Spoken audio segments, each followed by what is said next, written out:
जेसीएम2 member बीबी मजुमदार जी, विनोद कुमार जी, धकाली जी, सभी कार्य समिति के सदस्यगण और मेहनतकश मजदूर साथियों, जैसा कि आप जानते हैं कि इस मोदी सरकार ने 1 अक्टूबर 2021 से सारे आयुध निर्माणियों के कर्मचारियों का भविष्य अंधकारमय कर दिया है। उन्होंने एक तरफा निर्णय लिया है और इस मोदी सरकार को हमारे मजदूरों की एकता के सामने कहीं ना कहीं डरना पड़ा। साथियों, आपको ये बात जरूर जाननी होगी, लेकिन जब इन्होंने निगमीकरण किया तो इन्होंने पीछे के दरवाजे से किया। हमारा जो मौलिक अधिकार है हड़ताल करने का, इन्होंने ईडीए से कानून लगाकर उस पर रोकथाम करने का काम किया, क्योंकि इस मोदी सरकार को कहीं ना कहीं डर था कि आयुध निर्माणियों के कर्मचारियों में जो एकता है, जो इन्होंने 2019 के हड़ताल में देखा था, वे लोग देश का चक्का भी जाम कर सकते हैं। तो इस सरकार ने पीछे के दरवाजे से हमारा निगमीकरण किया। लेकिन साथियों, आपको बताते हुए खुशी होती है और आपको ये जानकर गर्व भी होना चाहिए कि आपका लाल झंडा, आपका एआईडीएफ फेडरेशन सरकार के इतने षड्यंत्र के बावजूद भी आज 1.25 साल पूरा हो रहा है कॉर्पोरेशन को लागू कर, लेकिन हमारा एआईडीएफ आज तक सरकार के सामने नहीं झुका है। हमारे फेडरेशन ने आज तक घुटने नहीं टेका है। साथियों, सरकार ने कई कोशिशें की है, लेकिन हमारा फेडरेशन जब सरकार ने हड़ताल करने नहीं दिया तो हमने कोर्ट का रास्ता अपनाया। साथियों, और आपके इस एआईडीएफ की लड़ाई से हमें कोर्ट से भी आंशिक सफलता मिल चुकी है। हमारे एआईडीएफ के आर्गुमेंट के सामने, हमारे एआईडीएफ के लॉजिक के सामने डीडीपी को मद्रास हाईकोर्ट में मजबूरन एफिडेविट सबमिट करना पड़ा, स्टेटमेंट बाहर देना पड़ा कि हम आयुध निर्माणियों के किसी भी कर्मचारी को जबरदस्ती निगमीकरण में नहीं डालेंगे। साथियों, यह आपके एआईडीएफ की बहुत बड़ी जीत है। साथियों, भले ही हम कॉर्पोरेशन के खिलाफ united forum of ordnance employees के तहत संगठित होकर लड़ रहे हैं, लेकिन कोर्ट में अगर कोई गया होगा, कोर्ट में सरकार को किसी ने चैलेंज किया होगा, तो वो मात्र आपका लाल झंडा है, वो मात्र आपका एआईडीएफ है। हमारे एआईडीएफ ने कोर्ट के समक्ष बताया कि रिक्रूटमेंट रूल के आधार पर जब आपने हमने को अपॉइंटमेंट लेटर दिया, उसमें आपने कहीं पे भी जिक्र नहीं किया था कि आने वाले 5 सालों के पश्चात या 10 सालों के पश्चात आपका निगमीकरण किया जाएगा। अगर उस समय हमें बात को पता नहीं था कि सरकारी संगठन का निगमीकरण होने वाला है, तो हमारे जो कर्मचारी जो ऑल इंडिया कॉम्पिटिशन देकर आयुध निर्माणियों में लग सकते हैं, वो देश के किसी भी बड़े बड़े संस्थान में लग सकते हैं। उन्होंने अपने लाखों की नौकरियां छोड़कर वो गवर्नमेंट सेक्टर में नहीं आ रहे थे।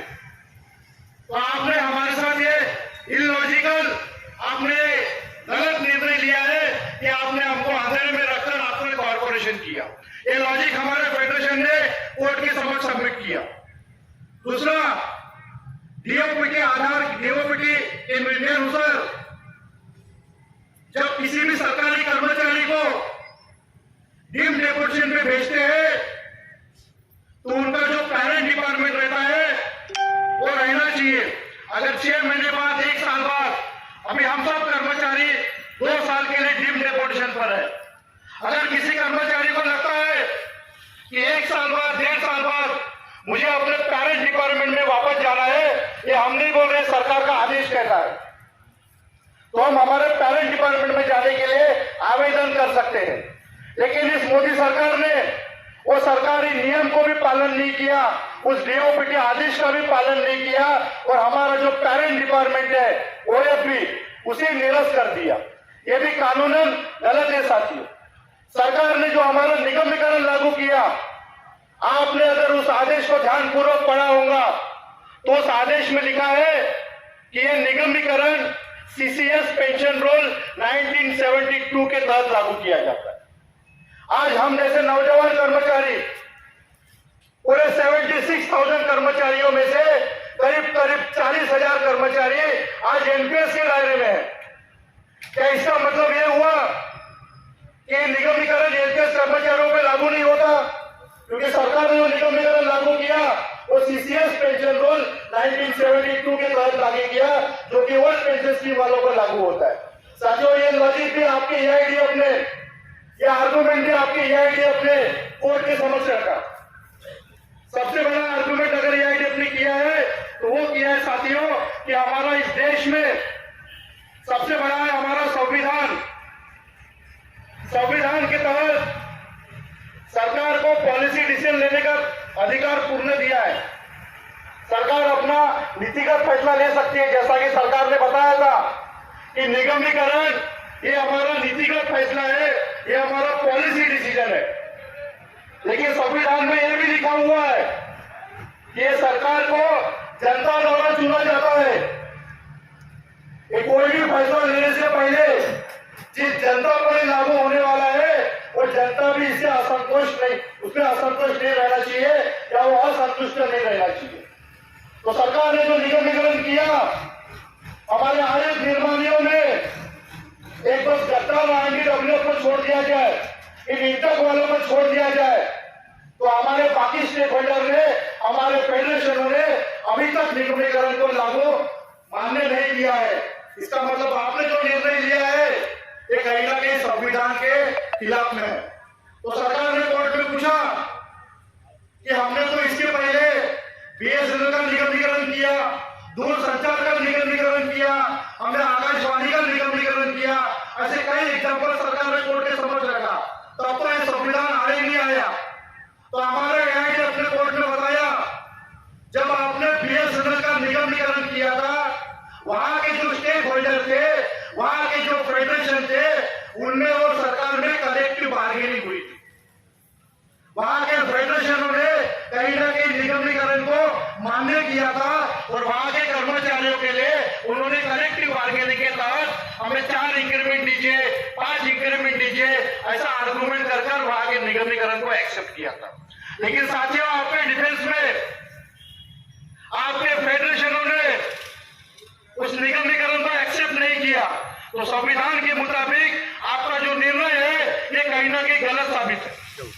तो साथियों, आपके बताते हुए खुशी हो रही है कि आपके एआईडीएफ के लॉजिक के सामने, आपके लाल झंडे के आर्गुमेंट के सामने सरकार को कोर्ट के समक्ष झुकना पड़ा और मद्रास हाईकोर्ट में डिपार्टमेंट ऑफ डिफेंस प्रोडक्शन ने लिखित रूप से एफिडेविट सबमिट किया कि हम आयुध निर्माणी के किसी भी कर्मचारी को जबरदस्ती निगमीकरण में नहीं ढकेलेंगे। जब तक आयुध निर्माणी का कर्मचारी खुद होकर निगमीकरण को नहीं चूज करता है, तब तक वो रिटायरमेंट सरकारी कर्मचारी रहेगा।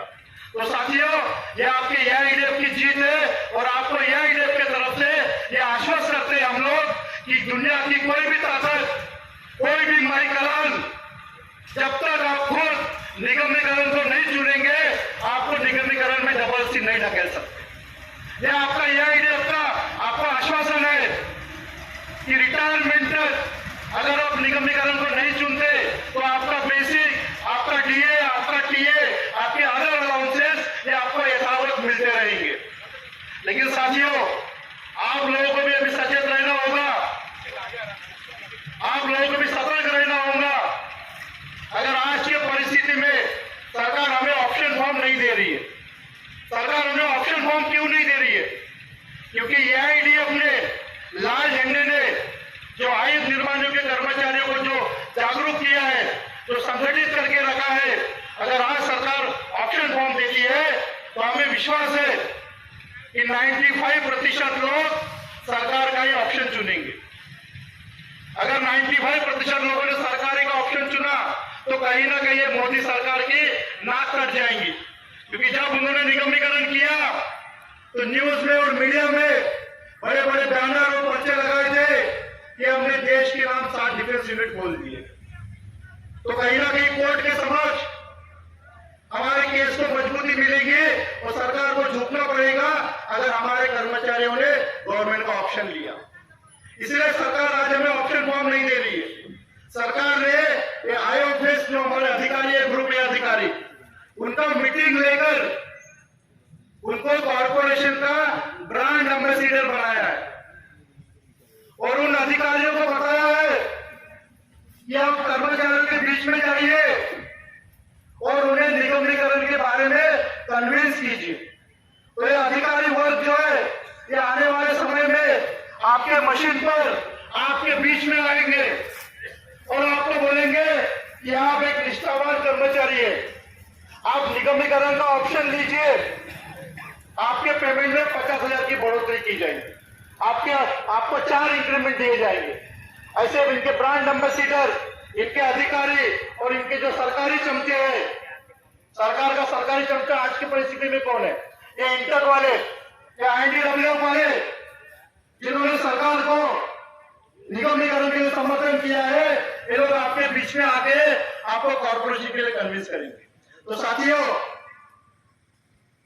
आप लोगों को बताना चाहते हैं, किसी भी परिस्थिति में, चाहे कितने भी विपरीत परिस्थितियां हैं, ये सरकार इतनी कमीनी है कि 24/9/2021 को कैबिनेट में इन्होंने जो निर्णय लिया था कि हमारे सर्विस कंडीशन में कोई भी बदलाव नहीं किया जाएगा, उसके बावजूद भी इन लोगों ने हमारे अस्पताल की सुविधा हो, मेडिकल बिल पास करने की सुविधा हो, हमारे प्रमोशन की सुविधा हो, हर किसी में अड़ंगा डाला हुआ है साथी।